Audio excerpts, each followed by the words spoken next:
Bismillahirrahmanirrahim. Assalamualaikum warahmatullahi wabarakatuh. Salam sejahtera untuk kita semua. Om Swastiastu, Namo Buddhaya, salam kebajikan, sampurasun. Rahayu Sagung Dumadi. Semoga seluruh makhluk hidup di semesta ini, baik yang kelihatan maupun yang tidak kelihatan, di setiap ruang dan waktu, di semua tingkatan, senantiasa hidup berbahagia, bebas dari segala penderitaan, dan semoga di sisa usia kita bisa menjadi sumber cinta, sumber sukacita, sumber keberkahan, sumber kebahagiaan bagi semua makhluk, bahkan bagi setiap benda yang ada di semesta ini. Cita-cita yang paling besar dari Nabi Muhammad itu ingin menjadikan Islam sebagai rahmatan lil alamin. Itu cita-cita yang paling besar. Kalau Islam ini harus jadi rahmat bagi alam, berarti bukan sekedar rahmat untuk makhluk hidup.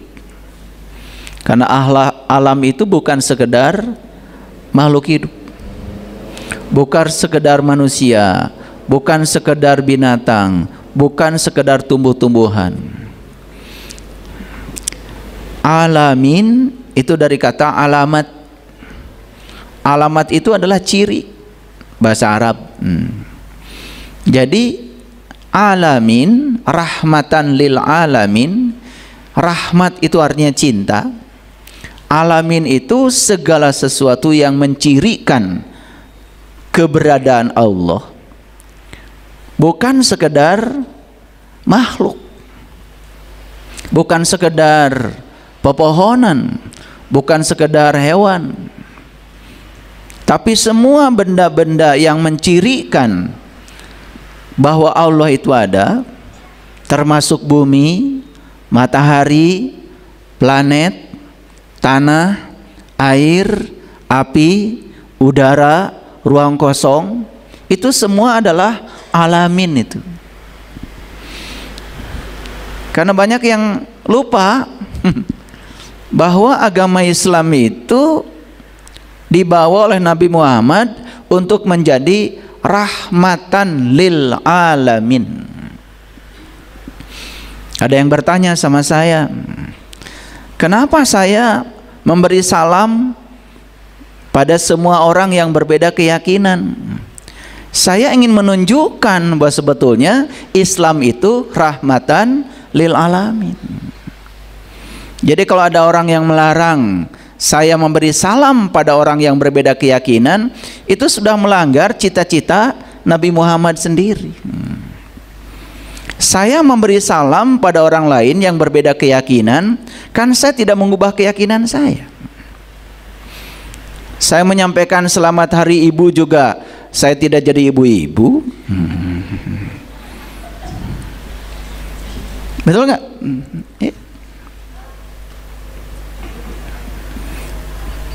Justru ketika kita bisa menumbuhkan rahmat, rahmat itu artinya adalah cinta, cinta kasih. Karena ada 4 nilai universal, ya, ada 4 nilai universal yang dimiliki oleh semua agama.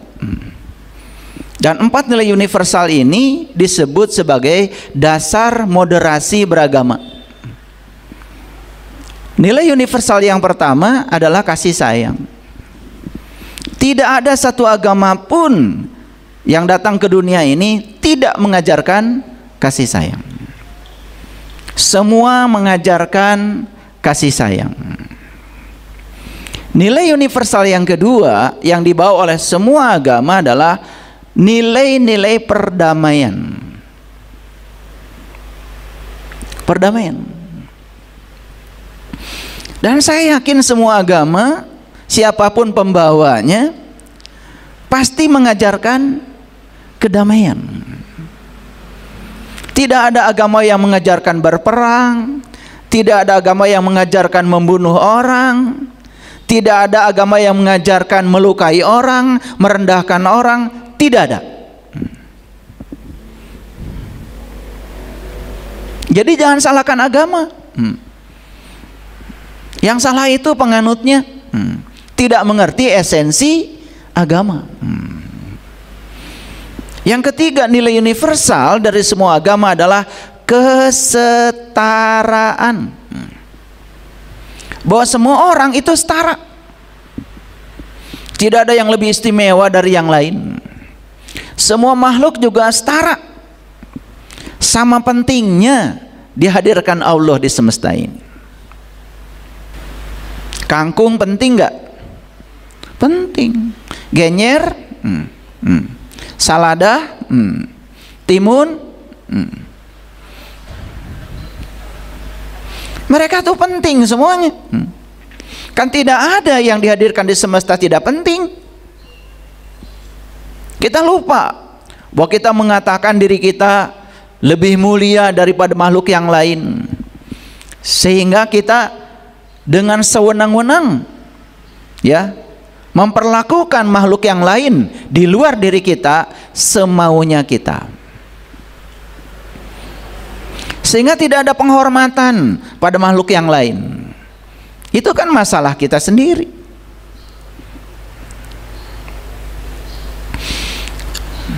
Jadi nilai universal yang keempat yang diajarkan semua agama adalah kerukunan.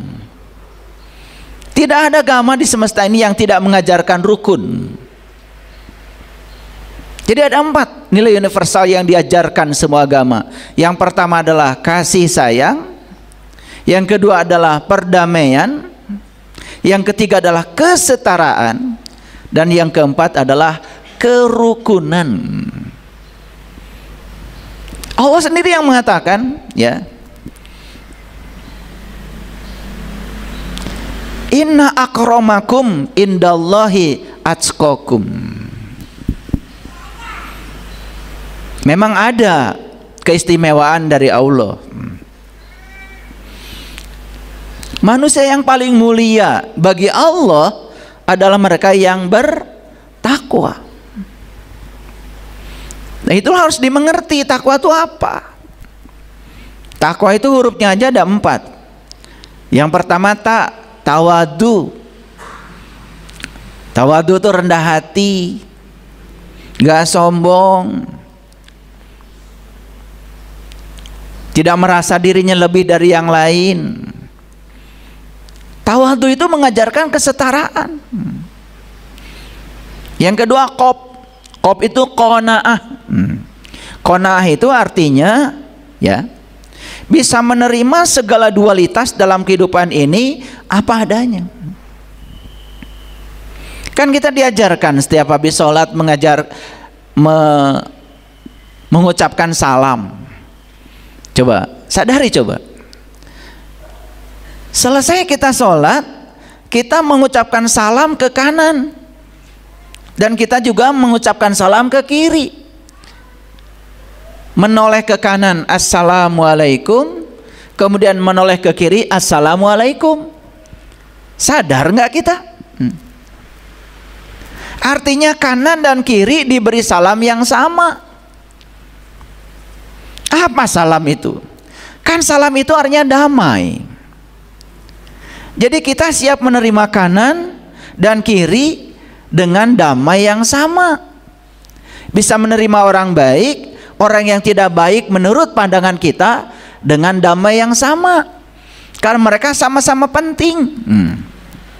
Orang baik sama pentingnya dengan orang yang disebut tidak baik oleh kita. Hati-hati loh, mereka itu sama pentingnya.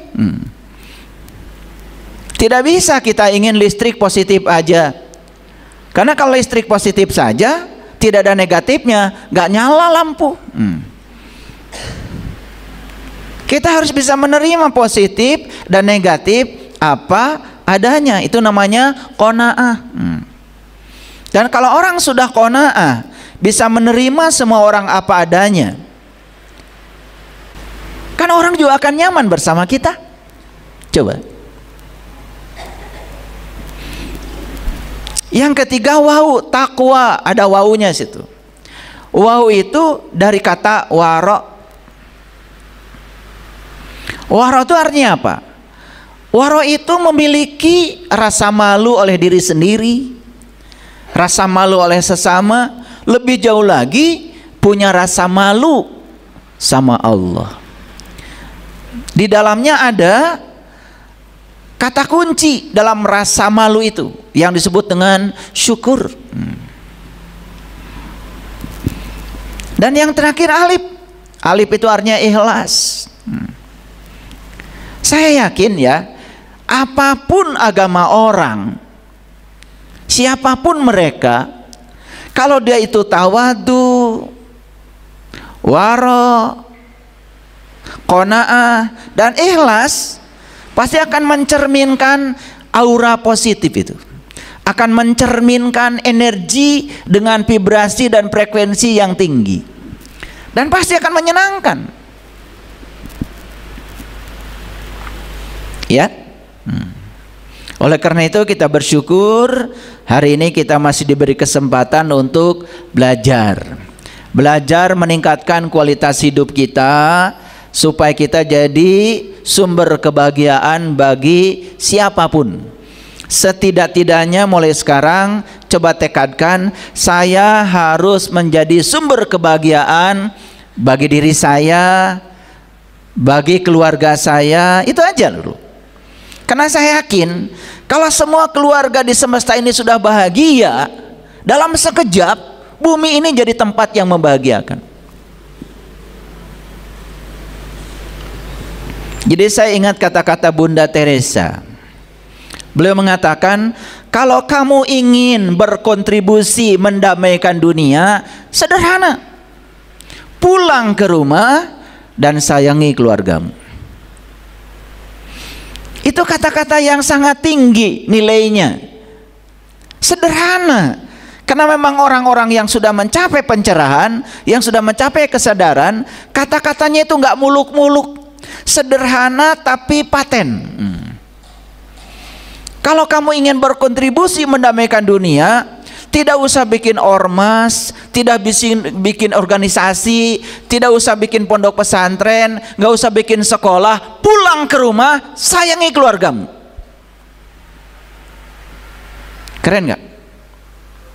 Karena kalau keluarganya sudah bahagia, dalam sekejap alam semesta menjadi tempat yang membahagiakan. Mari kita bersyukur hari ini kita masih bisa diberi kesempatan untuk belajar.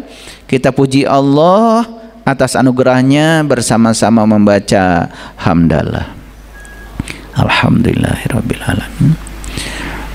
Mari kita hadirkan dia.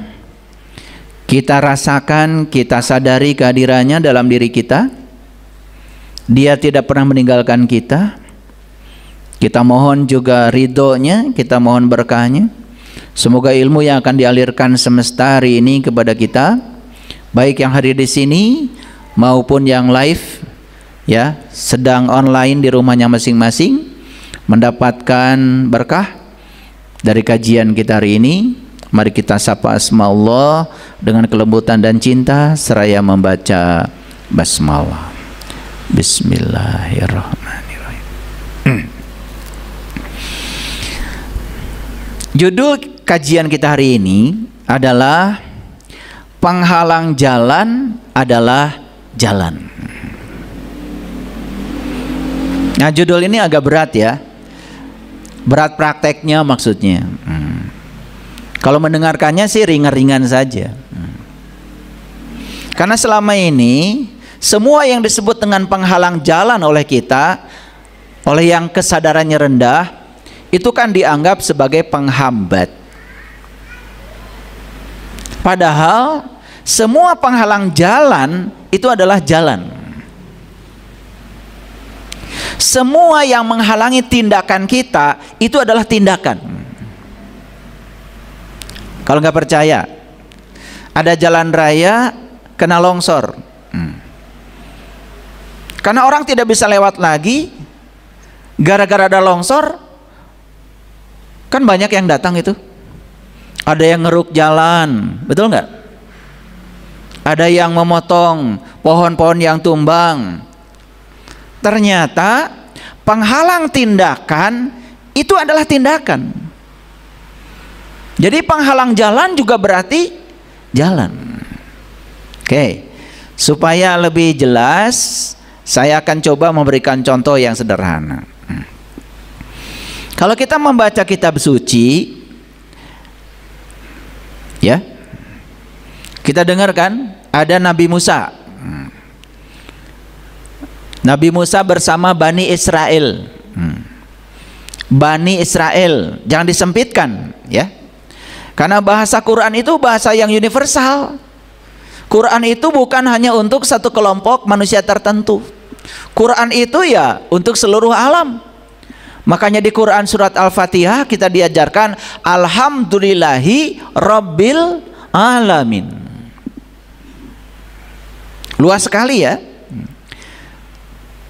Jadi Bani Israel itu, Bani itu orang, Isra itu berjalan, Eli itu Tuhan. Jadi Bani Israel itu orang yang berjalan menuju Tuhan. Siapapun orangnya, bangsa manapun, apapun kulitnya, siapapun yang berjalan menuju Tuhan, itu disebutnya Bani Israel. Makanya Bani Israel termasuk umat yang diunggulkan dari segala umat. Kenapa? Bukan Allah pilih kasih. Masuk akal sekali kan? Siapapun yang berjalan menuju Tuhan, dan siapapun yang hidupnya bersama Tuhan, yang hidupnya atas nama Tuhan, yang hidupnya untuk Tuhan, ya pasti akan unggul dibandingkan yang lain. Masuk akal kan? Nah, Bani Israel ini paling banyak ceritanya di Quran. Dan gurunya Bani Israel, ya, seorang tokoh yang banyak disebut, namanya Musa. Tetapi ada tokoh antagonisnya itu, ya, yaitu namanya Fir'aun. Orang yang berkesadaran rendah melihat Fir'aun itu seakan-akan sebagai musuhnya Nabi Musa.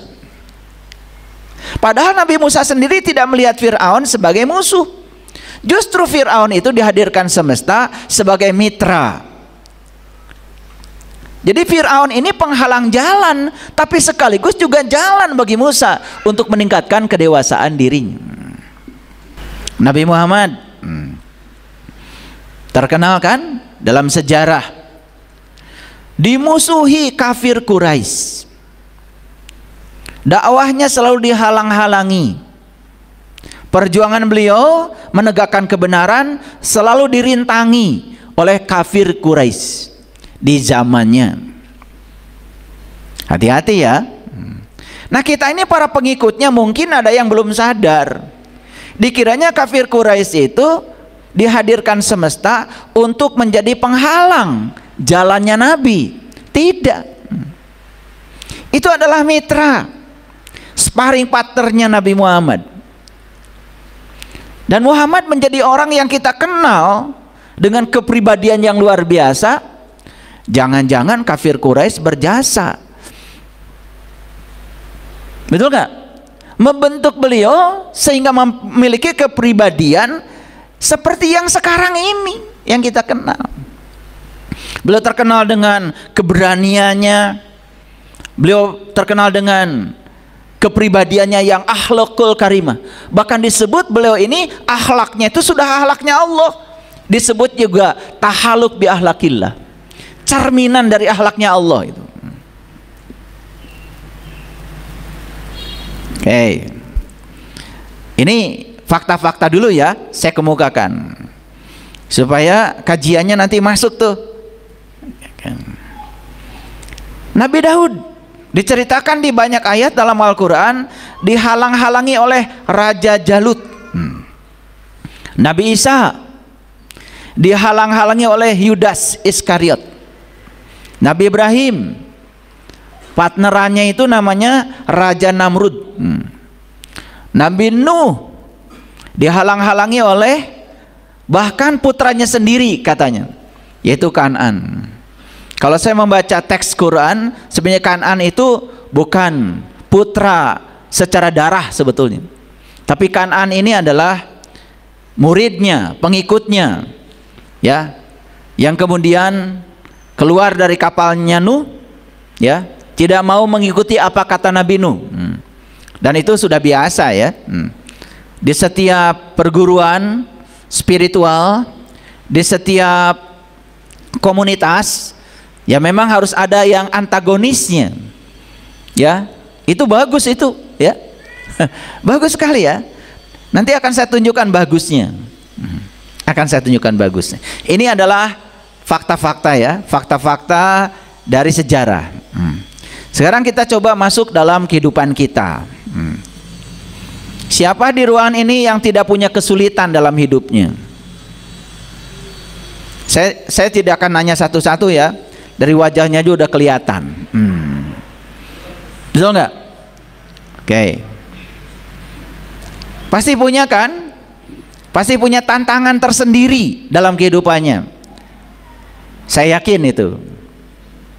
Nah, sekarang semua kesulitan dan tantangan hidup ini kan terserah kita. Mau dipandang sebagai musuh, mau dipandang sebagai penghambat, atau mau dipandang sebagai jalan kita. Itu urusannya ada pada diri kita. Saya yakin, ya, semua punya pasangan hidup kan? Udah pada nikah kan? Oke. Saya mau kasih tahu, ya, siapapun orang yang hadir di tempat ini atau yang sedang mendengarkan kajian saya di rumah masing-masing, ini saya kasih tahu, ya, pasangan hidup kalian pasti beda dengan kalian. Sakti kan saya? Sakti saya. Saya kasih tahu sekali lagi, ya, pasangan hidupmu beda banget dengan kamu. Sakti kan? Tidak usah bikin penelitian, tidak usah. Saya membaca di Quran saja, yang namanya pasangan itu bahasa Qurannya ajwaja. Itu bahasa Quran. Ajwaja itu pasangan. Yang namanya pasangan itu pasti kiri kanan. Kalian kalau beli sepatu kan sepasang. Tidak ada orang yang beli sepatu kanan-kanan atau kiri-kiri, nggak ada kan? Beli sendal juga nggak ada kiri-kiri atau kanan-kanan, pasti kiri kanan. Betul nggak? Jadi yang namanya pasangan itu pasti beda. Bukan sekedar perbedaan jenis kelamin, perbedaan cara berpikir, perbedaan hobi, perbedaan kesenangan, perbedaan sudut pandang. Karena memang Allah bertujuan memasangkan kita yang berbeda ini supaya kita belajar melatih untuk menerima dan menghargai perbedaan itu. Makanya ada orang yang sulit menerima perbedaan dalam kehidupannya. Itu sudah pasti, ya, di rumahnya berantakan. Saya yakin itu. Orang yang tidak siap menerima perbedaan agama, ya kan? Perbedaan organisasi, perbedaan pilihan politik, perbedaan cara berpikir. Kalau orang di luar rumahnya sulit menerima perbedaan, itu sebenarnya gambaran orang ini di rumahnya pasti otoriter ini. Bisa dibaca itu. Sakti saya. Pasti di rumahnya sendiri tidak bisa menerima perbedaan. Makanya begitu beda sedikit, ya sudah ke pengadilan agama. Betul nggak? Dan bahayanya itu dianggap kebenaran. Karena itu dilakukan oleh orang yang disebut tokoh, oleh masyarakat.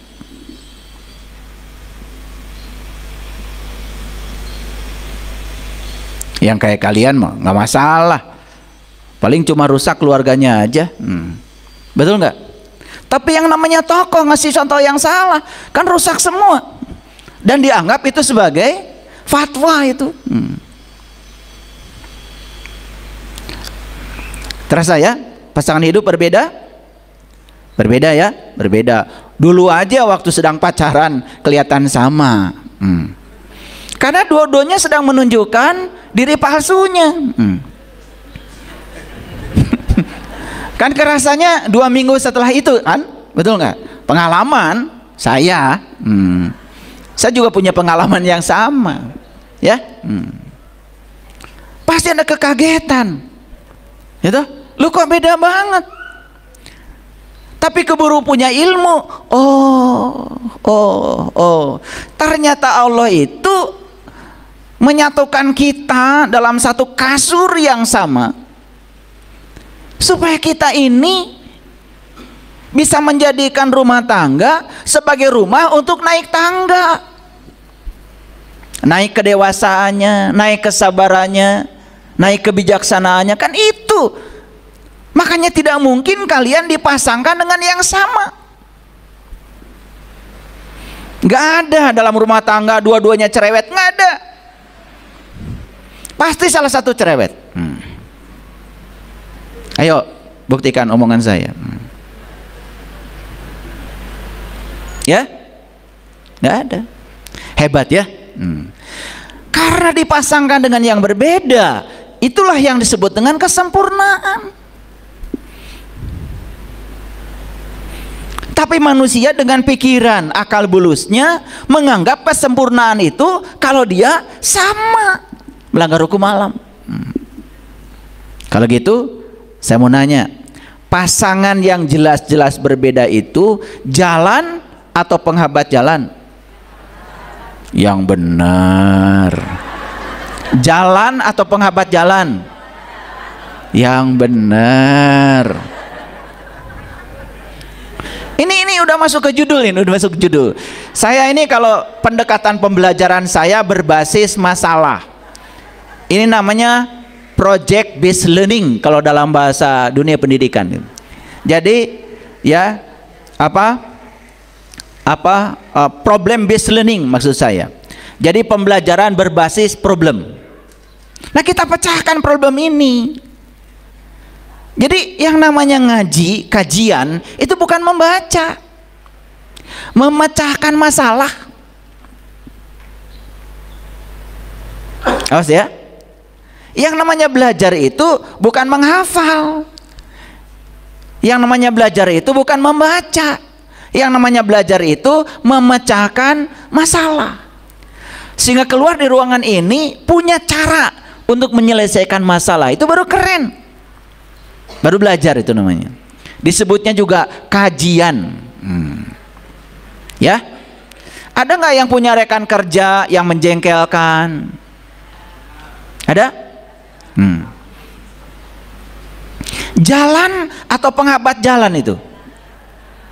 Yang benar. Ini masih judul. Nah, sekarang kita tahu penghalang jalan adalah jalan ternyata. Kita sekarang kaget setelah kajian ini. Ternyata semua orang yang dihadirkan semesta kepada saya, disukai tidak disukai, semua adalah jalan. Oke, lanjut. Ada yang pernah tertipu nggak? Ada. Ada yang pernah merasa disakiti orang lain nggak? Jalan atau penghambat jalan? Jalan, bagus ya. Ada orang yang menghancurkan karir kita? Ada? Oke. Jalan atau penghambat jalan? Gara-gara dihancurkan karir kita oleh orang itu, sehingga kita terhenti karirnya di situ. Tetapi ketika karir kita terhenti di situ, sebetulnya Allah hanya sedang memindahkan kita ke tempat lain, karena kata Allah, di tempat itu kamu tidak jenius. Ada tempat lain di mana kamu bisa menunjukkan ya kejeniusan kamu. Kamu salah tempat kata Allah. Maka Allah hadirkan orang yang menghancurkan karir kita, ditutup jalan kita di situ. Sebetulnya Allah sedang membuka jalan lain yang jauh lebih hebat buat kita. Terasa, mulai terasa? Nah, Setelah ini Bapak Ibu akan luas pemikirannya. Oh, ternyata semua yang disebut dengan penghambat, semua yang disebut dengan musuh, semua yang disebut antagonis dengan kita, semua adalah jalan dari Allah yang luar biasa untuk kita.